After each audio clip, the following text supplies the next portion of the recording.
Corner kick ഫുട്ബോളിന്റെ പുതിയൊരു എപ്പിസോഡിലേക്ക് എല്ലാവർക്കും സ്വാഗതം. അങ്ങനെ prime time Barcelona is back എന്ന് തന്നെ വേണം പറയാൻ. കാരണം പ്രൈം ടൈമിലെ ബാർസലോണയുടെ കളി എങ്ങനെയായിരുന്നു അതുപോലത്തെ മികച്ച കളിയാണ് ഇന്നലെയും അതിനു മുമ്പുള്ള കളികളിലേക്ക് നമുക്ക് ബാർസലോണ പ്രേക്ഷകരുടെ കാണാൻ സാധിച്ചത്. കഴിഞ്ഞ കളിയിൽ 4-1 സെവിയനെ തോൽപ്പിച്ച് ലലീഗയിലെ ലീഡ് ലീഗേഴ്സുമായുള്ള പോയിന്റ് വ്യത്യാസം അവർ 2 കുറച്ചിരിക്കുകയാണ്. തങ്ങളെ പഴി പറഞ്ഞവർക്കും തങ്ങളെ കളിയാക്കിയവർക്കും തങ്ങളെ പരിഹസിച്ചവർക്കുമൊക്കെയുള്ള മറുപടി അവരുടെ ഫുട്ബോൾ ശൈലിയിലൂടെയാണ് അവർ മറുപടി നൽകുന്നത്. ഒരു മെച്ചോർഡ് ആയിട്ടുള്ള പെർഫോമൻസ് ആണ് അവരിൽ നിന്ന് നമുക്ക് കാണാൻ കഴിയുന്നത്. കാരണം കഴിഞ്ഞ കളിയിലും അതുപോലത്തെ ഒരു പെർഫോമൻസ് ഉണ്ടായിരുന്നു. ഈ ഒരു പെർഫോമൻസ് ആണ് കഴിഞ്ഞ 2-3 സീസണുകളും നിന്നും നമുക്ക് കാണാൻ കഴിയാതെ പോയത്. കളിയിൽ നോക്കുകയാണെങ്കിൽ ഫസ്റ്റ് ഹാഫിൽ ഇരു ടീമുകളും വളരെ ഒരു കൺജസ്റ്റ് ആയിട്ടുള്ള ഒരു പെർഫോമൻസ് ആണ് കാഴ്ചവെച്ചത്.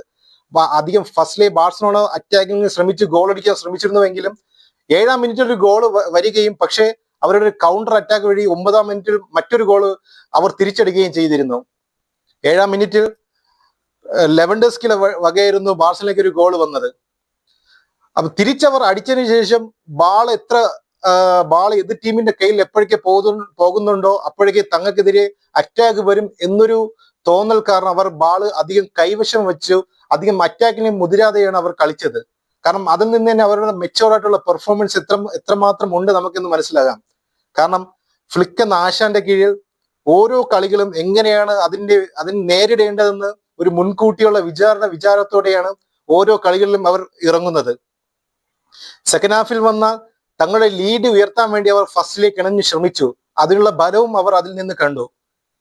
46-ാമത്തെ മിനിറ്റിൽ തന്നെ ലോപ്പസിന്റെ വക ബാർസലോണയ്ക്ക് ഒരു ലീഡ് ഉയർത്തി.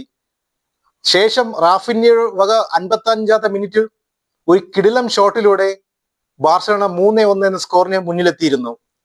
നിർഭാഗ്യവശാൽ 62-ാമത്തെ മിനിറ്റിൽ ഫെർമി ലോപ്പസിന് ഒരു റെഡ് കാർഡ് കിട്ടിയിരുന്നു. അത് റെഡ് കാർഡിനുള്ള ഒരു വകയുണ്ടോ എന്ന് ചോദിച്ചാൽ എനിക്കറിയില്ല. പക്ഷേ അദ്ദേഹത്തിന്റെ ഒരു ഹൈ ഫുട്ട് കാരണമായിരിക്കാം റഫറി അതിന് റെഡ് കാർഡ് വിധിച്ചത്.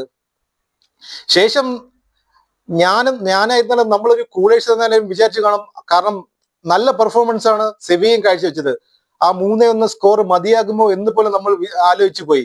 കാരണം അവർ നല്ല കൗണ്ടർ അറ്റാക്കിംഗ് പ്ലേ ആണ് ഇന്നലത്തെ കളിയിലും കാഴ്ചവെച്ചത് സെവിയ. പിന്നെ നമ്മൾ കണ്ടത് ബാർസലോണയുടെ ഒരു മെച്ചൂർഡ് ആയിട്ടുള്ള പെർഫോമൻസ് തന്നെ. കാരണം നല്ല മെന്റാലിറ്റിയിലാണ് അവർ കളിച്ചത് ഇന്നലെ സെക്കൻഡ് ഹാഫ്. കാരണം റെഡ് കാർഡ് വീണതിന് ശേഷവും അവർ തങ്ങളുടെ ബാള് കൈവശം എത്രമാത്രം ബാള് കൈവശം വയ്ക്കാൻ പറ്റുമോ അത്രമാത്രം ബാള് കൈവശം വെച്ച് എതിർ ടീമിന് ഒരു അവസരവും നൽകാത്ത രീതിക്കാണ് അവരുടെ കളി ഇന്നലെ നടന്നത്. ശേഷം 89-ാമത്തെ മിനിറ്റിൽ ഒരു ഹെഡറുള്ള ഗാർസിയ വീണ്ടും ബാർസലോണ മുന്നിലെത്തിച്ചു. ഈ പെർഫോമൻസ് ആണ് നമ്മൾ കഴിഞ്ഞ 2-3 സീസണുകളിൽ നിന്നും ബാർസലോണയിൽ നിന്നും നമ്മൾ കാണാൻ കഴിയാതിരുന്നത്. അപ്പോൾ ഇതുപോലത്തെ പെർഫോമൻസ് ആണ് കൂളേഴ്സും ആഗ്രഹിക്കുന്നത്. അങ്ങനെ റയലിനെ ഒറ്റയ്ക്ക് ഒരു കിരീടത്തിലോട്ട് വിടില്ല എന്ന് തന്നെയാണ് ബാർസലോണയിലെ പ്ലേയേഴ്സിന്റെ ഈ ഇന്നലത്തെ പെർഫോമൻസിൽ നിന്ന് നമുക്ക് കാണാൻ കഴിഞ്ഞത്. അപ്പൊ ഇനിയുള്ള പെർഫോമൻസുകൾ ഇതുപോലെ കളിക്കുകയും തങ്ങളുടെ കിരീടം സ്വന്തമാക്കുകയും ചെയ്യുക എന്നുള്ളതായിരിക്കും ബാർസലോണ പ്ലേയേഴ്സും ആഗ്രഹിക്കുന്നത്, അതുപോലെ തന്നെ കൂളേഴ്സും ആഗ്രഹിക്കുന്നത്. പിന്നെ ഇനിയൊരു വീഡിയോയിലേക്കും കാണുന്നവർ വരികയും. നമസ്കാരം.